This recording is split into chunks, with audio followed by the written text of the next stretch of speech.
The library, when Inspector Blackwood arrived from the market town of Ashford-on-Thames some 40 minutes later, had been transformed into the kind of crime scene that would occupy his thoughts for considerably longer than he anticipated, though he would not have admitted this truth to anyone at the constabulary, or indeed to himself, with complete honesty. The body of Adrian Hartley lay precisely where it had fallen, the brass candlestick positioned with a certain casual inevitability beside his right hand, as if he had simply set it down before collapsing into death with the sudden finality that violence produces. The French windows stood open to the garden, their frames unmarked by any sign of forced entry, suggesting either that they had been opened by someone familiar with the house, or that Adrian himself had opened them prior to his demise for reasons that remained unclear. The carpet beneath the body bore the dark stain of blood that had begun its irreversible work of darkening from crimson to brown, a process that the local physician, Dr. Ashford, had begun to calculate in terms of time elapsed since the occurrence of the wound. Inspector Blackwood was a methodical man, the sort of detective who believed that evidence told a far more reliable story than human testimony, and he had already begun to construct his preliminary theory before the local constable had finished cordoning off the room with rope borrowed from the gardener's shed. The theory was, he would later admit to Miss Marple with the confidence of a man who had solved 17 murders in his career and therefore believed himself master of criminal psychology, almost embarrassingly straightforward in its construction. Adrian Hartley had been struck from behind with the candlestick by someone entering through the French windows, had fallen with sufficient force to ensure immediate unconsciousness, if not immediate death, and the killer had departed the same way, leaving no witnesses and precious little evidence beyond the weapon itself, which bore no fingerprints. A detail that suggested either remarkable luck or remarkable premeditation of a degree that implied considerable forethought. The questioning of the guests began in the drawing-room, where Mrs. Hartley had arranged herself with the rigid composure of a woman whose world was collapsing, but whose breeding would not permit her to demonstrate it through anything other than the subtle rigidity of her posture and the careful control of her breathing. Her version of events was admirably clear and contained none of the emotional excess that Inspector Blackwood had learned to expect from murder witnesses during his years of investigative work. Adrian had been a dear boy, she explained in a voice that suggested she was reciting facts rather than expressing genuine sentiment. Her nephew from London, visiting for the summer months, and she could not imagine who would wish him harm, though her hesitation before delivering this statement suggested some private reservation regarding the absolute truth of the claim. The party had been planned for months with considerable attention to detail. Everything had proceeded smoothly until the dreadful incident in the library that had transformed a social triumph into a nightmare. No, she had not seen Adrian after he excused himself from the garden. No, she had not noticed anyone behaving suspiciously, though this statement seemed to carry a qualification that Mrs. Hartley decided against articulating. The other guests presented variations on a theme of shock, confusion, and the peculiar innocence that descended upon people confronted with violent death in their midst, an innocence that Miss Marple understood to be often more apparent than genuine. George Pemberton proved particularly forthcoming. His trembling hands now explained, he claimed with evident relief, by the trauma of the discovery rather than any prior anxiety that had occupied his thoughts before the murder occurred. He had been standing near the French windows when the crash occurred, he explained, positioned precisely where he could observe the garden and simultaneously maintain conversation with the vicar about matters ecclesiastical. He had actually been among the first to rush inside, only to encounter the body directly, an experience that had produced in him a state of shock sufficient to account for his subsequent emotional disturbance. His account was detailed and consistent, verified by multiple witnesses, who confirmed that Pemberton had indeed been visible in the garden immediately prior to the sound that had alerted everyone to the crisis. Margaret Ashford, when questioned, exhibited the pale, stricken appearance of a young woman genuinely distressed by the death of someone with whom she had been acquainted. Though Miss Marple, observing from her position in the corner where Inspector Blackwood had permitted her to remain as a courtesy to her age and apparent harmlessness, noted that Margaret's distress contained an undercurrent of something else. Relief, perhaps, or the kind of fear that stems not from innocence but from the sudden removal of a complication one had not anticipated, would resolve quite so finally and with such violence. The critical discovery came at 5:30, when one of the constables reported finding a pair of cream-colored leather gloves lying on one of the garden chairs near the refreshment table. Gloves that belonged to no one present, according to the preliminary inquiry, that bore no initials or identifying marks that might facilitate their attribution, and that bore upon their cuffs the faint but unmistakable traces of what would prove to be Adrian Hartley's blood when subjected to the preliminary chemical examination that the local physician could conduct with his limited equipment. Inspector Blackwood seized upon this discovery with the satisfaction of a man who had found the single thread that would unravel the entire tapestry, and he immediately began investigating which guests might have worn such gloves, whether anyone had noticed them being worn, and whether any guest had arrived or departed in clothing that suggested they had recently removed gloves and abandoned them in haste.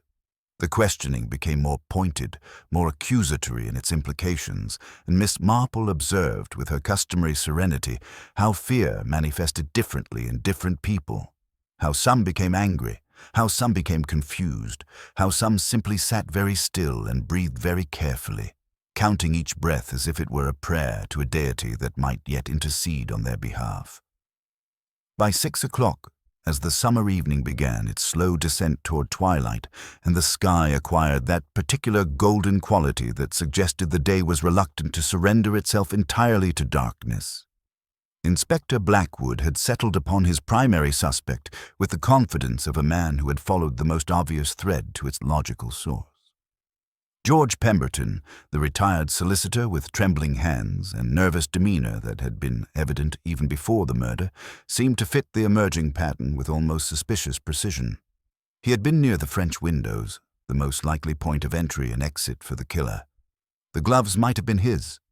He had not provided a completely satisfactory account of his whereabouts during the crucial minutes between Adrian's departure from the garden and the discovery of his body.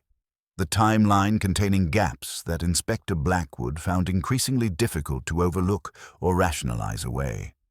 Moreover, his manner suggested a man laboring under considerable stress, and there was no clear motive that anyone had yet articulated, though absence of motive had never troubled Inspector Blackwood, who believed that most murders stemmed from impulses too murky and personal for ordinary logic to penetrate completely. By early evening, Pemberton had been taken into custody pending further investigation, and the garden party, that carefully orchestrated social triumph of Mrs. Hartley's planning and execution, had transformed into the kind of village scandal that would occupy gossip for decades to come, that would be discussed and analyzed and reinterpreted with each retelling until the original events bore only passing resemblance to what had actually occurred. Miss Marple, knitting peacefully in her cottage as news of the arrest filtered through St. Mary Mead via the increasingly embellished reports of those who had witnessed the events or heard about them from those who had, merely smiled to herself in a manner that suggested she possessed knowledge that she had not yet chosen to share.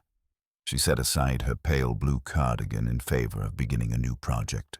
A shawl this time, and in a soft gray wool that seemed somehow appropriate to the gray duplicity of human nature that she had observed throughout her long life. The arrest of George.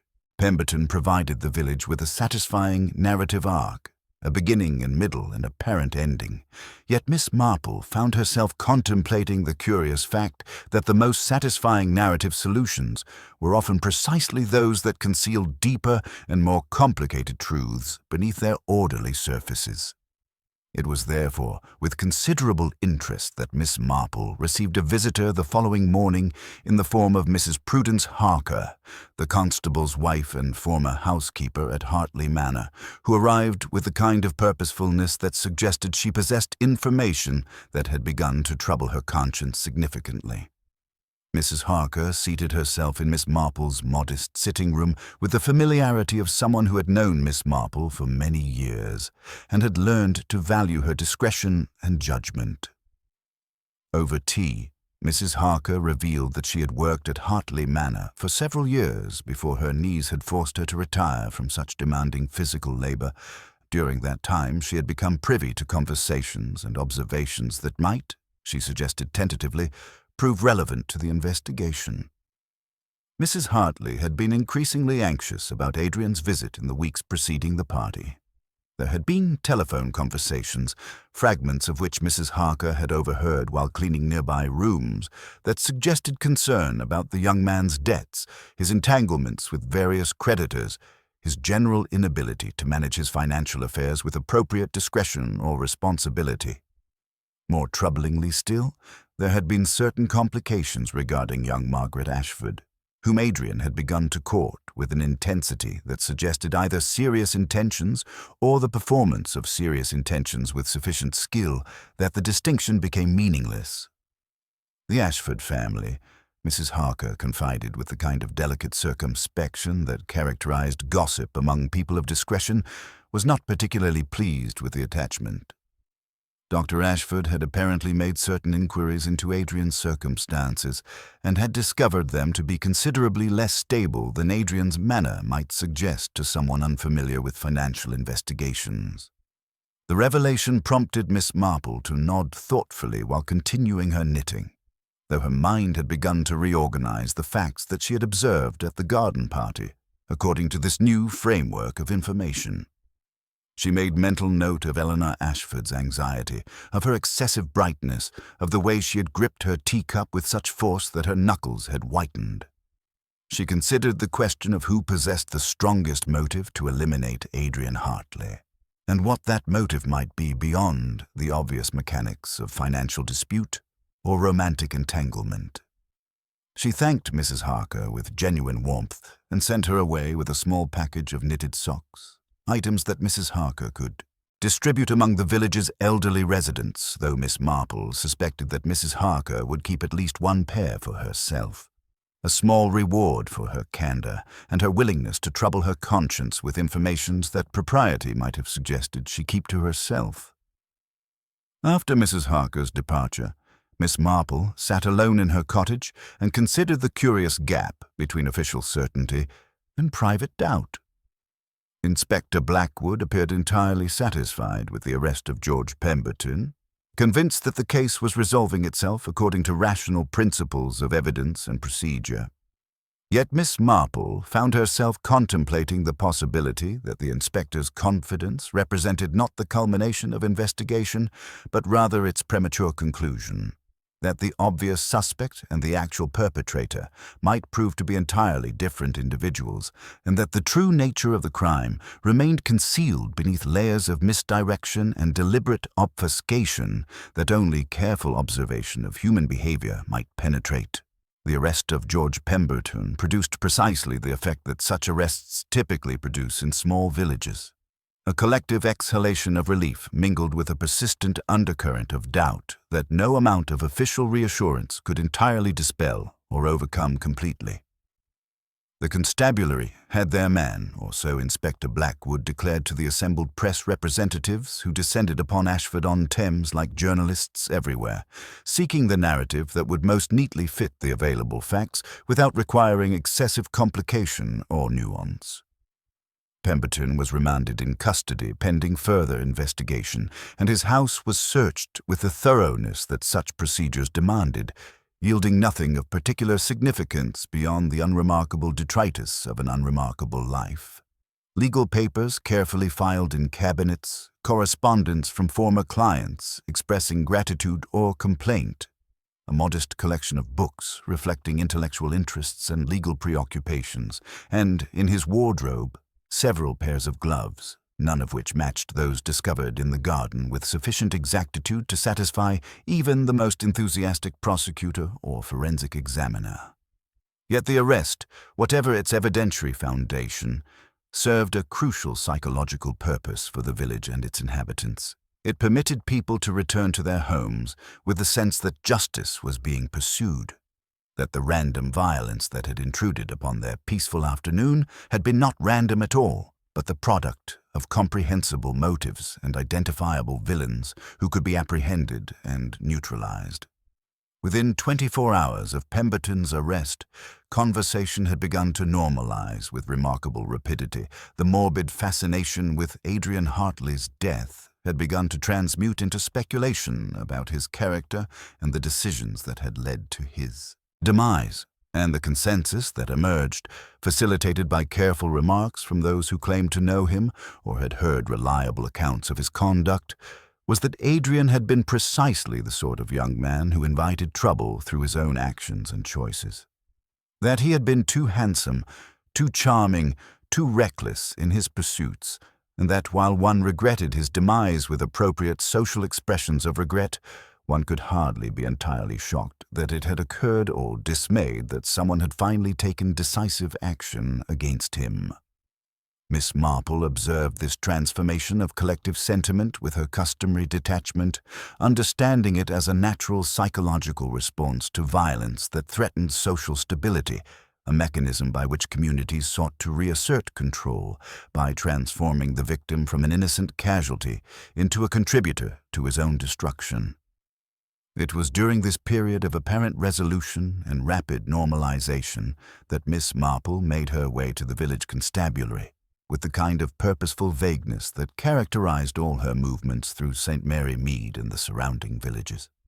She carried with her a small package of knitted items, several pairs of socks, a scarf of considerable length, and what appeared to be an incomplete jumper destined for eventual completion, ostensibly delivered to the constable for distribution to deserving causes and those in financial need, but actually serving as the pretext for a conversation that she wished to conduct with Mrs. Prudence Harker, who had worked for many years as a housekeeper and therefore possessed the kind of intimate knowledge of village affairs that no official investigation could access or obtain through conventional means. Over tea in the constabulary's modest kitchen, where Mrs. Harker had arranged herself with the comfortable familiarity of long occupation, Miss Marple allowed the conversation to drift in the manner of conversation between elderly women of goodwill and considerable experience with human nature, beginning with observations about the weather and the peculiar quality of the June light, progressing through remarks about the unfortunate demise of Mrs. Harker's prize roses, despite careful cultivation, and eventually arriving with the kind of delicate inevitability that suggested it had never been planned at all but rather emerged naturally from the flow of discussion at the subject of the Hartley household and its various occupants and their particular circumstances.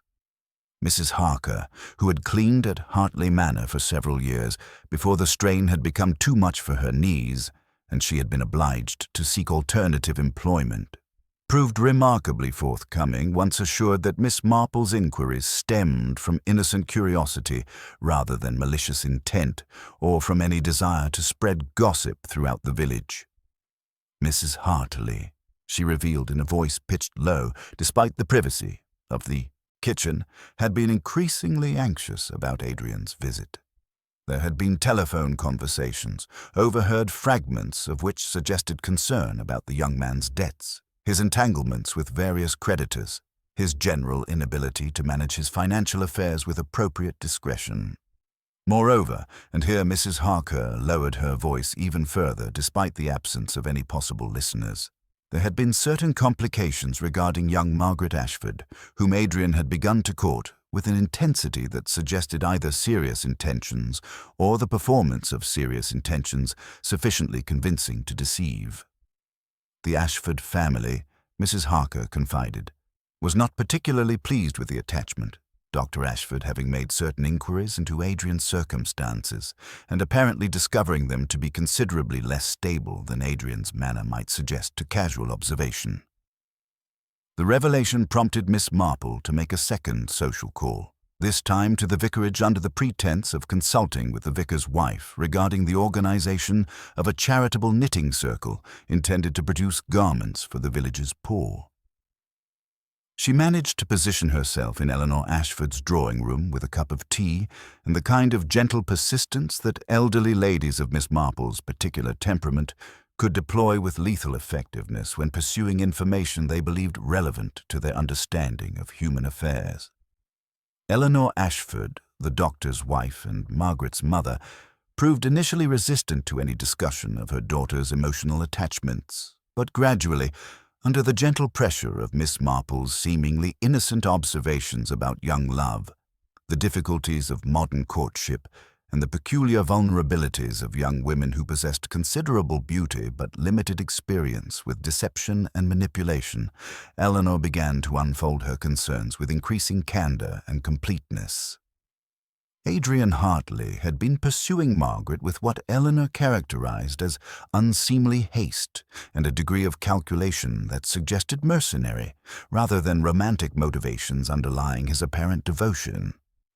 There had been talk of engagements, of plans, of futures that seemed to materialize from Adrian's lips with remarkable fluency, but considerably less foundation in demonstrable reality or financial stability. The family had conducted inquiries into his circumstances. Eleanor revealed with the kind of bluntness that desperation produces in even the most circumspect individuals, and the results had proven deeply troubling in their implications. Adrian's finances were precarious to the point of crisis. His reputation in London was questionable at best and actively scandalous at worst. He was, Eleanor Ashford said with visible pain at articulating such harsh truths about someone whom she had been obliged to treat with social courtesy, a fortune hunter and possibly considerably worse than that, and while she regretted his death with appropriate social expressions of regret, she could not pretend that Margaret was not relieved to be free of his attentions and the complications they had introduced into family life. The statement hung in the air between them like a confession that Eleanor had not fully intended to make, but which, once begun, had continued of its own momentum toward complete articulation.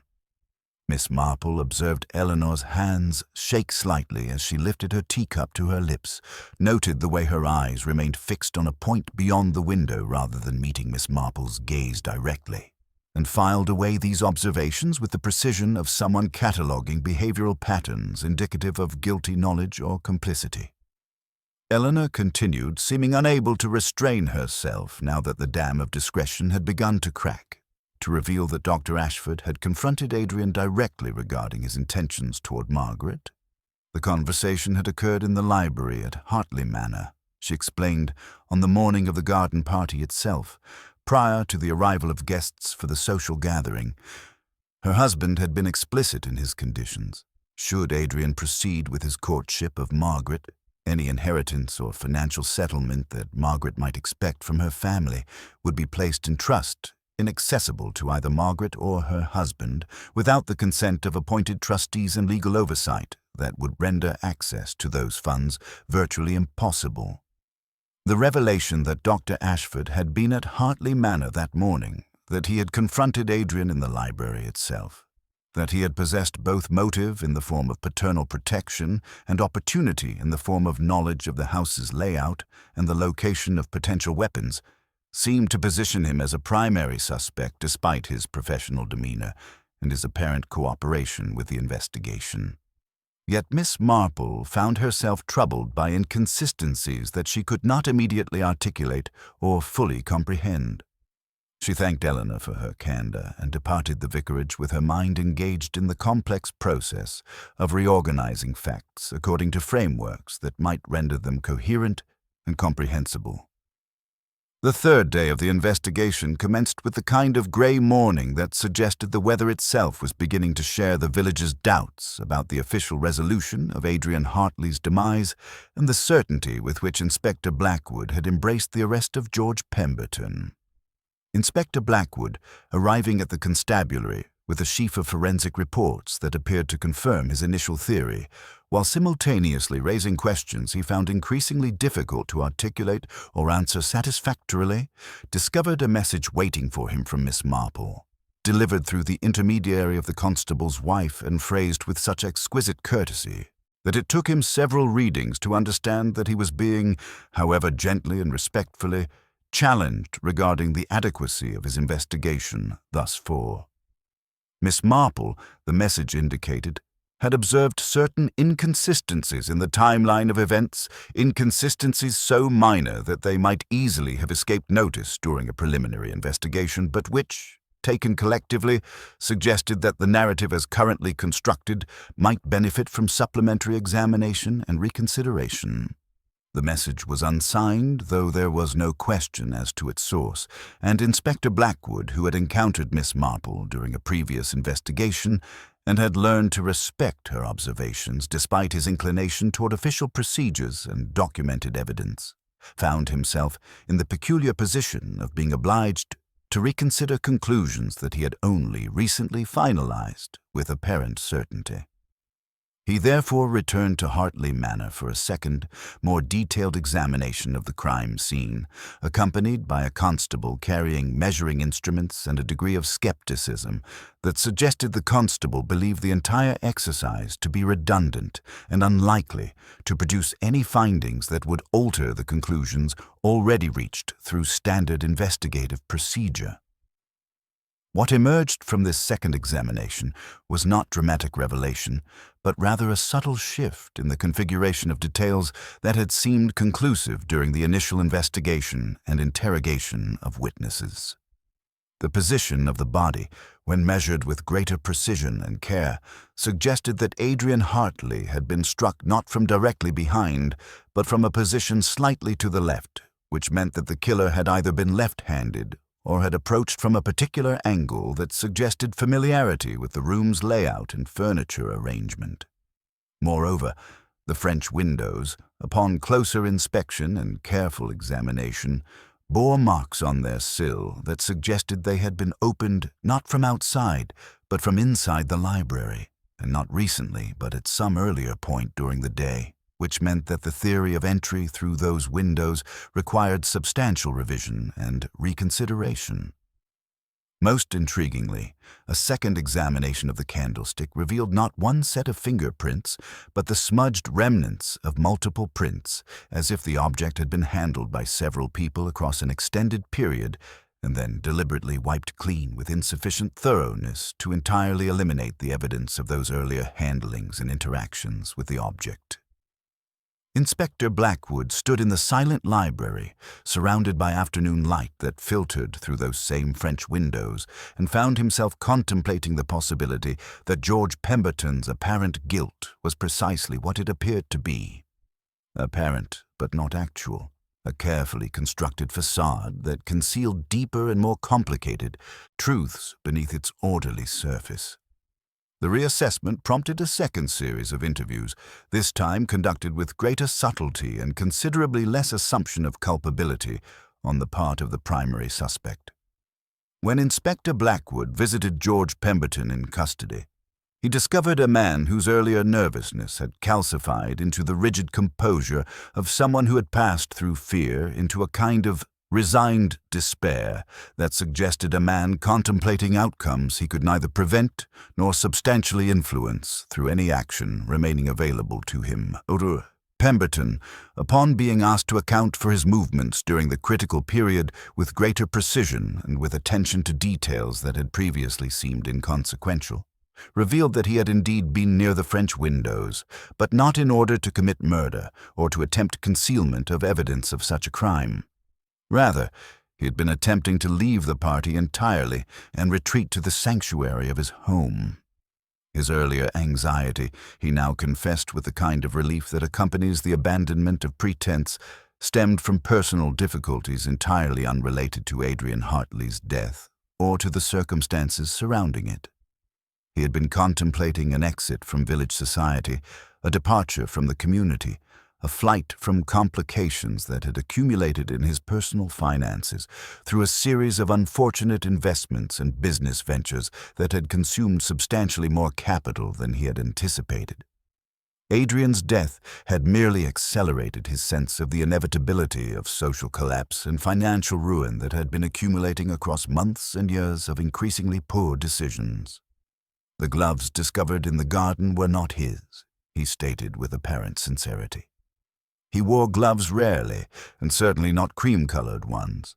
which seemed to him an affectation better suited to individuals with pretensions toward fashionable dress and appearance that Pemberton had never cultivated or desired to cultivate throughout his life.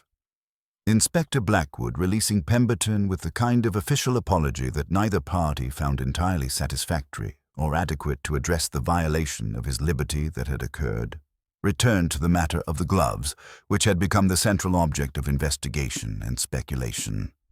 Cream-colored leather gloves, neither particularly expensive nor particularly distinctive, the kind of item that might be purchased at any haberdashery in the county, the kind of item that might be worn by any number of people for any number of reasons that ranged from practical necessity to fashionable affectation. Yet someone had worn them during the commission of the murder. Someone had discovered themselves in possession of a weapon that bore their victim's blood in unmistakable patterns and had made the deliberate decision to abandon the gloves rather than risk carrying them away from the scene and thereby risking discovery through possession of incriminating evidence. Someone had calculated with considerable sophistication that the garden, with its constant flow of guests moving about under the pretext of social enjoyment, would provide adequate opportunity for the gloves to be discovered and attributed to any number of possibilities and alternative explanations that might direct investigation away from the actual perpetrator. The question that now occupied Inspector Blackwood's thoughts with increasing urgency was not who had worn the gloves, but rather who had possessed the courage, the clarity of mind under pressure, and the intimate knowledge of Hartley Manor's layout that the crime appeared to demand. Such knowledge suggested not merely a visitor to the house, but rather someone with considerable familiarity with its corridors, its rooms, its various entrances and exits. Someone who could navigate the space with confidence and precision, even during moments of heightened emotional intensity and crisis. This line of reasoning led him to construct a list of individuals who possessed such intimate familiarity with the house. Mrs. Hartley herself, obviously. The servants who worked regularly in the household. Dr. Ashford, who had been there that morning and who possessed medical knowledge sufficient to understand vulnerable points on the human body. And Margaret Ashford, who, as a guest of the Hartley family and as someone courted by Adrian, would have been familiar with the house's general layout.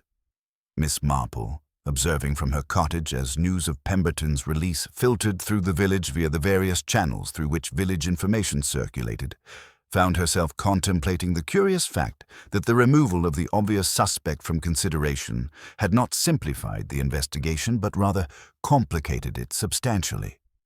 The field of suspects had expanded rather than contracted. The motive landscape had become increasingly complex and multifaceted. The physical evidence that had seemed so conclusive in its indictment of Pemberton now appeared ambiguous and subject to multiple interpretations that ranged from conventional to distinctly unconventional. She therefore undertook a systematic review of her observations from the garden party itself, examining in detail the various interactions between guests, the quality of their expressions, the direction of their attention, the subtle physical indicators that Miss Marple had learned across decades of careful observation to associate with guilty knowledge or complicity in wrongdoing.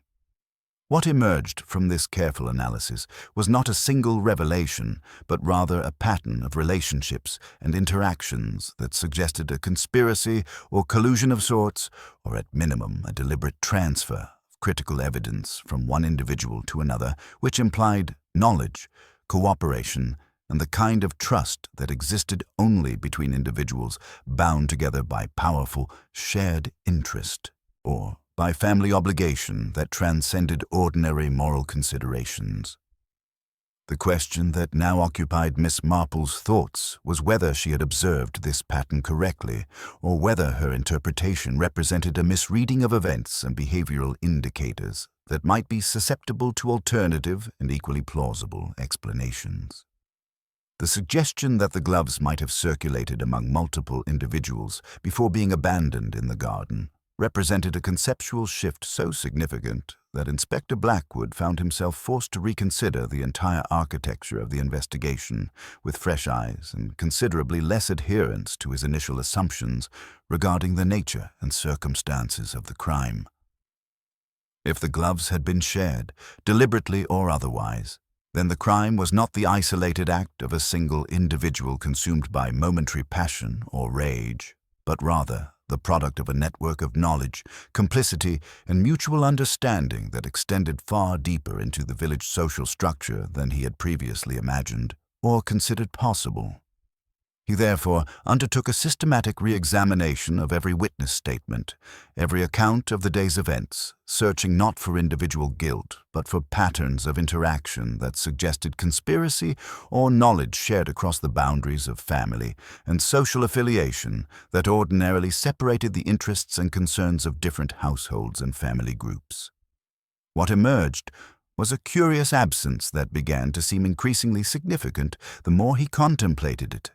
No one had remarked seeing anyone wearing cream-colored gloves, which suggested either that the gloves had been worn in circumstances where their presence would have been entirely unremarkable and unworthy of comment, or that they had been worn by someone whose hands were so familiar to village society that gloves upon them would have attracted no particular notice or comment or sustained observation. This line of reasoning led Inspector Blackwood to a realization so obvious that he was astonished it had escaped his attention earlier in the investigation.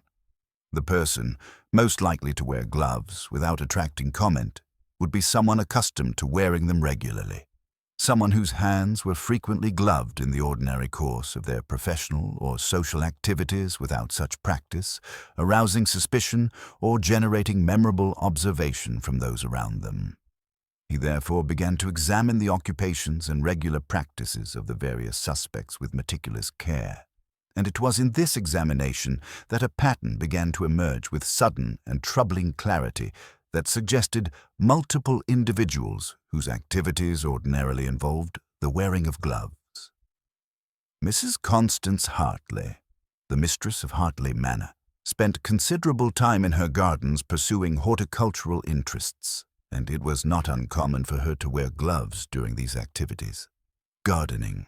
Gloves, certainly, but also occasionally leather gloves when receiving guests or conducting business in the house with delicate materials and furnishings.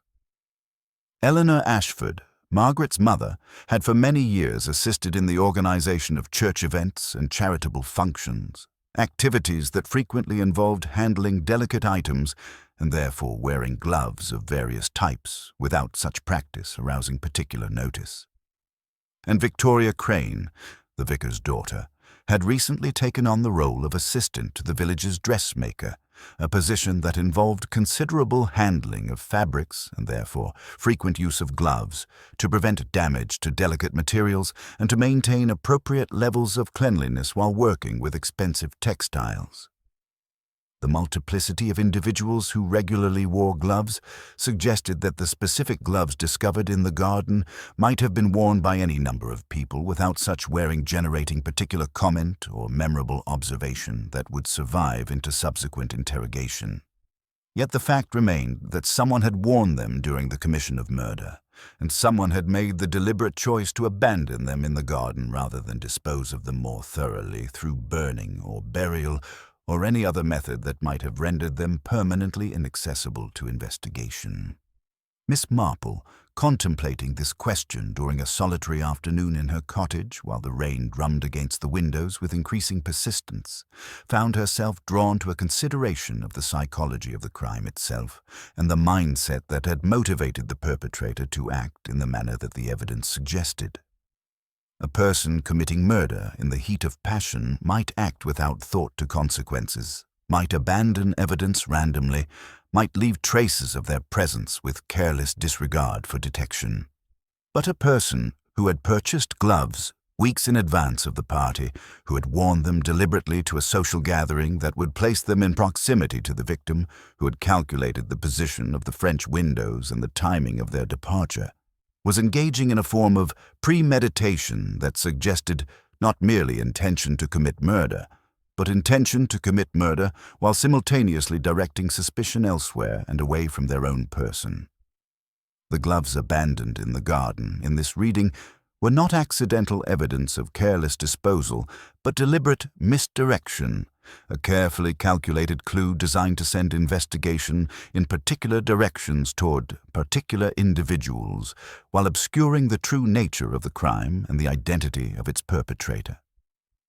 It was this consideration that prompted Miss Marple to undertake a social call on Mrs. Constance Hartley, an interaction conducted with all the appearance of sympathy and support for a woman who had suffered the trauma of discovering violent death in her own home and who had subsequently endured the disruption of police investigation and the scrutiny of official authorities. Miss Marple seated herself in Hartley Manor's drawing-room, a space that now bore the peculiar atmosphere of a house where violence had occurred and death had installed itself in the ordinary arrangements of furniture and daylight and human habitation that had seemed so permanent and stable before the intrusion of criminality. Mrs. Hartley appeared diminished, her earlier commanding presence muted by shock and grief. Her attention scattered in the manner of someone whose mind continued to circle the events of the previous week without achieving comprehension or acceptance of what had transpired within her own house. Miss Marple, with gentle persistence and the appearance of sympathetic interest in the family's well-being, began to explore the details of the morning's conversation between Dr. Ashford and Adrian, asking innocuous questions about what had been said, how Adrian had responded, whether Adrian had seemed disturbed or angry by the doctor's intervention, and his explicit warnings regarding the financial constraints that would be placed upon any future marriage between Adrian and Margaret.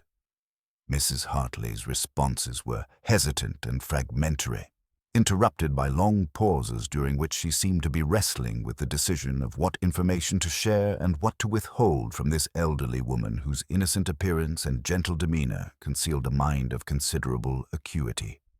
Her account confirmed that Adrian had indeed been dismissive of Dr. Ashford's concerns, that he had appeared confident despite the financial constraints that everyone seemed aware of, and that he had expressed, in the hours before his death, a kind of reckless optimism about his prospects that Mrs. Hartley found in retrospect to be sinister in its implications and deeply troubling in its apparent disconnect from objective reality. What had he been optimistic about? Miss Marple inquired gently, her needles continuing their steady motion despite the intensity of her attention.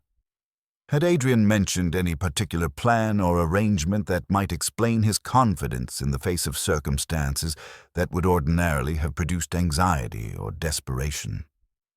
Mrs. Hartley hesitated, and in that hesitation, Miss Marple observed something crucial, a woman struggling with the recognition that her knowledge might be dangerous, that her revelation might implicate someone she wished to protect, that the act of speaking truth might damage someone whose suffering she was already witnessing and whose pain she was attempting to minimize through discretion. The silence extended between them for what seemed like considerable duration, Miss Marple's knitting needles providing a rhythmic counterpoint to the tension that accumulated in the unspoken words hovering between them. Finally, with visible reluctance and the air of someone who had decided that the burden of secrecy had become greater than the cost of confession, Mrs. Hartley spoke in a voice diminished by emotion and careful restraint. Adrian had mentioned, she revealed, that he had resolved certain financial difficulties through a private arrangement with someone in the village, someone whose name he had refused to disclose but who had promised him a considerable sum of money contingent upon a particular outcome that remained deliberately vague in Adrian's articulation of the scheme. The arrangement appeared to involve Margaret Ashford in some capacity, though Adrian had been deliberately obscure about the specifics and had declined to provide any detailed explanation of how the arrangement functioned or what precisely it required of him. What troubled Mrs. Hartley most deeply was that Adrian had seemed to believe himself in control of the situation, that he had possessed some leverage or knowledge that gave him confidence in his ability to compel this mysterious individual to honor the arrangement and provide the promised payment. Adrian had also, Mrs. Hartley added with visible distress and apparent difficulty in articulating the knowledge, made several references to keeping certain documents in a safe place, documents that he suggested would prove valuable if circumstances required their revelation or if the other party attempted to renege on their commitments. The mention of documents prompted Inspector Blackwood to undertake a thorough search of Adrian Hartley's personal effects with renewed vigor and considerably greater attention to detail than had characterized his initial examination. A search that had been conducted superficially during the first week of investigation now proceeded with greater methodical care and particular focus on anything that might constitute correspondence, agreements, or evidence of financial transactions that might illuminate the mysterious arrangement that Mrs. Hartley had described. What emerged from this more careful examination was a locked leather case discovered in Adrian's bedroom, the key to which was located in his pocket, where it had remained undisturbed since his death, containing not merely documents but a correspondence of remarkable explicitness and incriminating detail. Letters exchanged between Adrian and an individual whose signature appeared on multiple documents as E.A. revealed a scheme of such elaborate complexity that Inspector Blackwood found himself struggling to comprehend its full dimensions and implications. Adrian had apparently discovered, through circumstances that remained unclear from the correspondence, that Eleanor Ashford had forged certain documents related to charitable funds that she had been entrusted to manage on behalf of the church and various charitable organizations affiliated with the parish. The forgeries were sufficiently sophisticated that they might have escaped detection indefinitely, possessing all the appearance of legitimate transactions and proper accounting procedures. But Adrian, possessed of a criminal audacity that suggested considerable moral flexibility and ruthlessness in his pursuit of personal advantage, had recognized the opportunity for profitable exploitation and blackmail. He had approached Eleanor with a proposition carefully detailed in the correspondence. In exchange for his silence regarding the forged documents and the return of the original documentation that he had somehow obtained, Eleanor would provide him with a sum of money sufficient to cover his debts and establish him in a position of financial stability that would permit him to pursue his courtship of Margaret with greater confidence and improved prospects. The discovery of this correspondence transformed the entire landscape of the investigation with the force of revelation. Eleanor Ashford had not merely possessed motive to eliminate Adrian Hartley. She had possessed the most powerful motive imaginable, the threat of exposure that would have destroyed not merely her reputation, but her family's social position, her husband's professional standing, and the comfortable existence that had taken her a lifetime to construct and maintain. Moreover, the correspondence made clear that Eleanor had possessed considerable time to consider her options, to plan a response, to acquire the cream-colored gloves weeks in advance in preparation for whatever action she might eventually determine to take. The evidence appeared to point with singular clarity toward Eleanor Ashford as the perpetrator, yet Inspector Blackwood found himself troubled by certain aspects of the case that remained difficult to reconcile with this apparent resolution. The question of how Eleanor had known that Adrian would be in the library at precisely the moment when opportunity presented itself. The question of how she had managed to commit the murder without being observed or remarked upon leaving the garden party and entering the house remained substantially unaddressed by the accumulating evidence. Inspector Blackwood therefore approached the Ashford household with careful consideration of the evidence and the implications it contained, accompanied by a constable carrying a warrant, and the accumulated weight of forensic and circumstantial evidence that suddenly seemed to align with perfect coherence around a single guilty party. Eleanor Ashford, confronted with the correspondence and the weight of accumulated evidence, exhibited the kind of collapse that suggested the maintenance of her composure over the preceding week had exhausted whatever emotional reserves she possessed, and that continued dissimulation had become psychologically impossible. She confessed in the privacy of an interrogation room to the murder of Adrian Hartley, though her confession contained nuances and complications that suggested the crime had emerged not from simple premeditation conducted in isolation, but from a terrible concatenation of circumstances and decisions that had accumulated into what felt like inexorable inevitability. She had worn the gloves deliberately, she explained, though she had not planned to use them in commission of the crime itself, or had not consciously acknowledged that probability when she first obtained them. She had hoped that the confrontation with Adrian would produce some alternative resolution, some negotiation that might preserve her secret while neutralizing the threat that he represented to her family's stability and her husband's professional reputation. But Adrian had been dismissive and arrogant throughout their encounter, certain of his power over her and of her willingness to capitulate to his demands regardless of the consequences or the personal sacrifice required.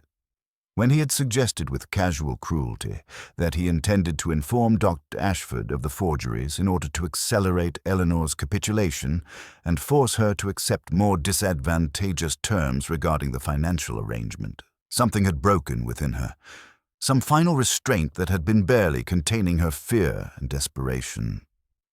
The candlestick had been present in the library, acquired years previously as a decorative item but now pressed into service as an instrument of violence. The library had been empty, the other guests occupied with the social gatherings and diversions of the garden party, the opportunity presenting itself with the inevitability of fate. She had acted with a violence that surprised her even as it occurred, the force of her blow driven by accumulated fear and protective instinct, and the desperate knowledge that her refusal to act would result in the destruction of everything she had built across decades of careful management and social propriety. The gloves she had abandoned deliberately, calculating with considerable sophistication that their discovery would direct suspicion toward someone else, toward anyone else, toward the complex web of motives that Adrian had so deliberately created through his systematic seduction and manipulation of village girls and his exploitation of their vulnerability and emotional susceptibility. She had believed that the gloves would be attributed to some other individual, that the investigation would pursue false leads and alternative suspects, while she remained above suspicion by virtue of her social position and her apparent lack of motive that would be obvious to cursory examination. Yet even as Eleanor Ashford's confession crystallized the truth of the crime and provided satisfying closure to the investigation, Miss Marple found herself troubled by an element that refused to align with perfect coherence, a detail so minor that it seemed almost insignificant, but which nonetheless occupied her thoughts with the persistence of an itch demanding attention and examination. Eleanor's account of the murder was plausible, comprehensive, and sufficiently detailed to satisfy the legal requirements of guilt, and yet there remained the question of the gloves, that peculiar element of deliberate misdirection that suggested a mind engaged not merely in crime, but in the careful orchestration of perception and investigation. How had Eleanor managed to abandon the gloves so deliberately and so far from the library where the murder had occurred? How had she ensured that they would be discovered in precisely the location where they were found, rather than elsewhere in the garden? Miss Marple therefore requested a final conversation with Inspector Blackwood, a conversation conducted in the privacy of his office with the kind of confidential delicacy that suggested she possessed information that might prove troubling to the case as currently constructed, and that might require substantial revision of the conclusions they had reached. She began by acknowledging the apparent completeness of Eleanor Ashford's confession, the way it accounted for motive, means, and opportunity with satisfying precision and apparent comprehensiveness. Yet Miss Marple suggested with the utmost gentleness and without any pretense to certainty regarding her own interpretations, there remained certain aspects of the crime that Eleanor's confession did not fully illuminate or explain with complete adequacy. How, for instance, had Eleanor known that Adrian would be in the library at precisely the moment when the French windows remained open, when the garden remained full of witnesses who might observe her disappearance from the party and her transit through the house? How had she calculated the exact moment of vulnerability with such precision that she could depart the refreshment table, traverse the house, avoiding observation, commit the murder, and return without anyone remarking her absence or noting her departure and subsequent return? And most troublingly, how had the gloves, which had presumably been worn during the commission of the murder and therefore would have borne traces of blood and other incriminating evidence, been discovered in the garden in a location that suggested they had been placed there deliberately and carefully rather than abandoned in haste and panic? Inspector Blackwood listened to these observations with the kind of attention that suggested their merit had not entirely escaped him, though he seemed inclined to interpret Eleanor's confession as sufficiently complete, despite these minor gaps in coherence and continuity. Miss Marple therefore suggested, with considerable delicacy and with the careful precision of someone accustomed to navigating the sensitivities of official investigators and legal authorities, that perhaps Eleanor Ashford had not acted entirely alone in the commission of the crime. That perhaps the crime represented not a singular act of violence, but rather a collaborative effort conducted by individuals whose separate motives had aligned toward a common purpose of eliminating a threat to their collective well-being and social survival. The suggestion hung in the air between them, dangerous and fraught with implications that threatened to unravel the apparent resolution that Eleanor's confession had provided, and that threatened to transform what had seemed like a straightforward case into something far more complicated and morally ambiguous. Yet Inspector Blackwood found himself forced to acknowledge that the theory possessed a certain compelling logic that could not be dismissed or ignored despite its unsettling implications. If the gloves had been handed from Eleanor to another party following the commission of the murder, if that other party had been responsible for the abandonment of the gloves in the garden at a location calculated to suggest a particular narrative or direction for investigation, then the crime represented a conspiracy of sorts, a deliberate cooperation between individuals bound together not by explicit agreement, but by the intersection of their separate interests and the recognition of mutual advantage in Adrian Hartley's death and removal from the village. This consideration prompted a return to the question of who else in the village possessed both powerful motive to see Adrian dead and knowledge of Eleanor Ashford's vulnerability sufficient to enable manipulation or coercion into collaboration in the crime. The answer, when it emerged, came not from Miss Marple's investigation, but rather from a confession volunteered by Margaret Ashford herself, who appeared at the constabulary with her father in attendance and requested to speak with Inspector Blackwood regarding certain matters of conscience that had begun to trouble her severely, and that she could no longer maintain in silence without experiencing profound psychological distress. Margaret revealed, with the awkward candor of a young woman unaccustomed to deception, and increasingly burdened by the weight of her silence and the knowledge of complicity in murder, that she had known of her mother's forgeries for considerably longer than anyone had suspected or discovered through official investigation. Her father's inquiry into Adrian's financial circumstances had prompted certain conversations between her parents, conversations conducted with insufficient discretion to prevent Margaret's awareness of the situation and its implications for the family's well-being. When Adrian had begun his courtship of Margaret, she had recognized almost immediately that his intentions were mercenary rather than romantic, that he was pursuing her access to family wealth rather than her person or her affection or genuine attachment to her as an individual human being. More troublingly, she had discovered through accidental observation and overheard conversation that Adrian possessed correspondence regarding her mother's embezzlement, and she had heard him suggest to her mother, in a conversation conducted in what he believed to be privacy within the library, that he intended to exploit this knowledge to secure both marriage to Margaret and financial compensation for his silence regarding the forgeries and the misappropriation of charitable funds. Margaret's response to this discovery had been not to alert authorities, but rather to undertake a private investigation of her own, which had led her to discover that Adrian was engaged in similar schemes with multiple other village girls, that he was a systematic predator and blackmailer, whose removal from the village would benefit not merely her family, but the entire community and the various young women he had targeted for exploitation. She had therefore made a deliberate choice, conscious and calculated despite her youth, to facilitate her mother's resolution of the situation, had obtained the cream-colored leather gloves from her mother's possession, or had procured similar gloves herself, had worn them during the afternoon of the garden party, and had made a point of handling the brass candlestick in such a manner that her own fingerprints would be deliberately added to those already present upon it from previous handling.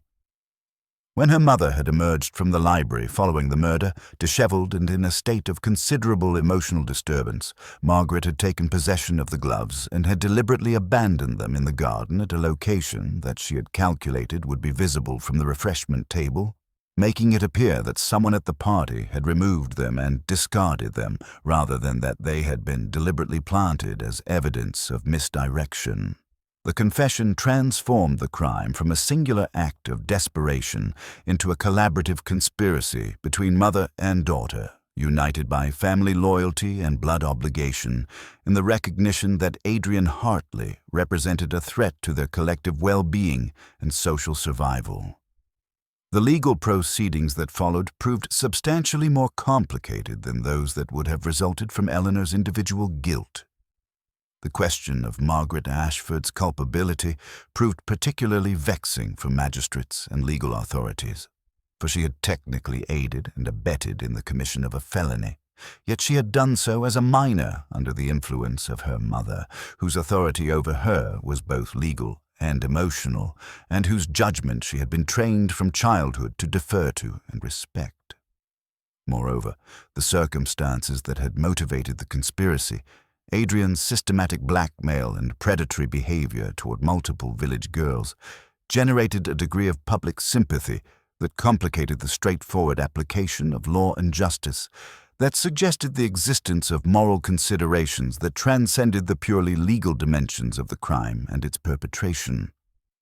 The summer that had commenced with the shock of Adrian Hartley's murder gradually transformed into autumn, and the village of St. Mary Mead returned to something approximating its ordinary rhythms, though marked indelibly by the knowledge that violence and betrayal existed within its boundaries, that the peaceful facade of village life concealed currents far darker and more complicated than surface appearances suggested or revealed to casual observation.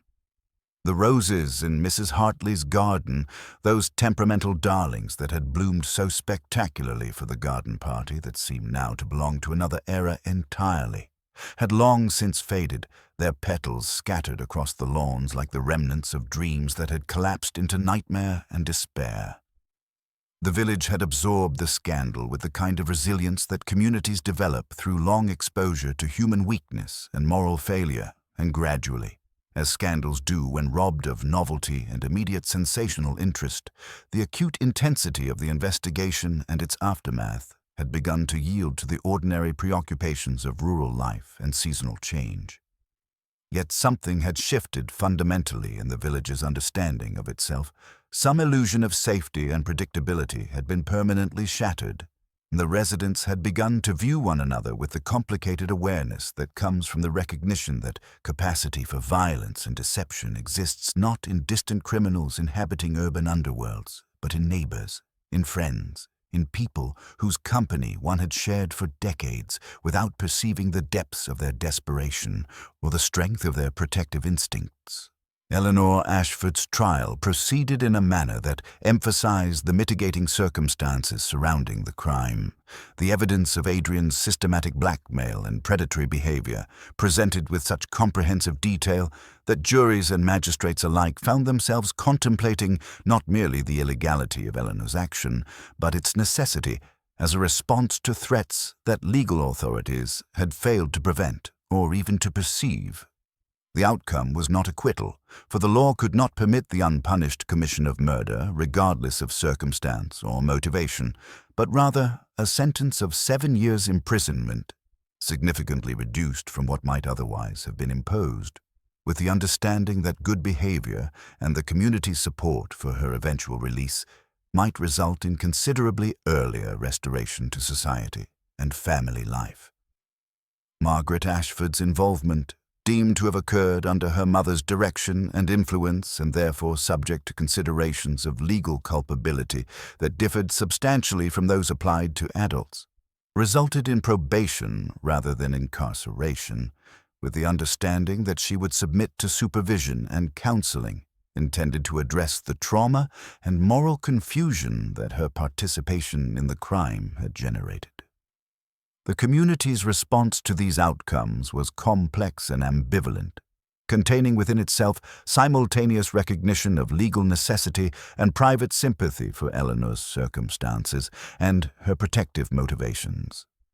Dr. Ashford, confronted with the reality that his wife had committed murder to protect him from knowledge of her embezzlement and that his daughter had deliberately aided in the commission of that murder, exhibited the complex emotions of a man forced to reconstruct his understanding of his family and his own role in the circumstances that had led to violence. It was on a particular afternoon in late October, when the weather had turned decisively toward winter and the gardens had begun their annual surrender to dormancy, that Miss Marple received a visitor who came not from the village itself, but from the constabulary, in the form of Inspector Blackwood, who had driven from Ashford-on-Thames with the clear intention of conducting a private conversation with the elderly woman who had, through her observations and insights, guided the investigation toward its eventual resolution and the uncovering of truths that official procedures had nearly obscured. Inspector Blackwood seated himself in Miss Marple's drawing-room with a kind of informality that suggested their relationship had evolved beyond the formal protocols that ordinarily governed interactions between official investigators and private citizens engaged in amateur detection. He had come, he explained with evident appreciation for her contributions, to share certain developments that had emerged following Eleanor Ashford's conviction and sentencing. Developments that reinforced the correctness of her interpretation of events. The evidence of Adrian Hartley's systematic blackmail had led to investigations into his activities in London. Investigations that had revealed a pattern of predatory behavior extending over several years, a systematic exploitation of vulnerable women that had resulted in considerable financial gain for Adrian and considerable trauma for his victims. Several of these victims, once they understood that Adrian was deceased and could no longer retaliate against their exposure or complain about their victimization, had come forward to provide additional documentation of his crimes. Documentation that had begun to paint a picture of a criminal enterprise far more elaborate than anyone in St. Mary Mead had initially suspected or comprehended. More significantly, the investigation into Adrian's London activities had uncovered evidence suggesting that his schemes had extended beyond mere blackmail into territory far more troubling, suggesting connections to organized criminal enterprises operating from the capital with implications that extended well beyond the boundaries of the village or even the county itself. The revelation transformed Eleanor's crime from a desperate act of maternal protection into something that might be viewed, from a certain perspective and with consideration of the broader context, as a form of justice operating outside official channels, the prevention of criminal activity by someone lacking the authority or means to pursue it through legal mechanisms that had proven inadequate to address the threat that Adrian represented. After Inspector Blackwood's departure, Miss Marple sat alone in her drawing-room as the autumn afternoon gradually surrendered to evening, and she reflected upon the curious outcome that had emerged from the tangle of secrets and betrayals that Adrian Hartley's arrival had unleashed upon the village. Eleanor would likely serve considerably less than 7 years before her release, her conviction having served primarily to acknowledge the illegality of her action, while society quietly recognized the necessity of it. Margaret would rebuild her life, marked by the experience but not destroyed by it, possessing the complex wisdom that comes from participation in moral ambiguity while young. The village would continue, as villages do, containing within itself the full spectrum of human capacity, for deceit and for loyalty, for violence and for protection, for the complicated mixture of good and evil that resides in every human heart, and that no amount of social propriety or peaceful appearances could entirely conceal. and Miss Marple, returning to her knitting as darkness gathered beyond her windows, allowed herself the smallest smile of satisfaction, knowing that justice, in all its imperfect and complicated manifestations, had somehow managed to assert itself despite the limitations of law and the failures of official investigation, and that the modest observational skills of an elderly woman had proven sufficient to illuminate truth that others, with all their authority and resources, had nearly obscured entirely.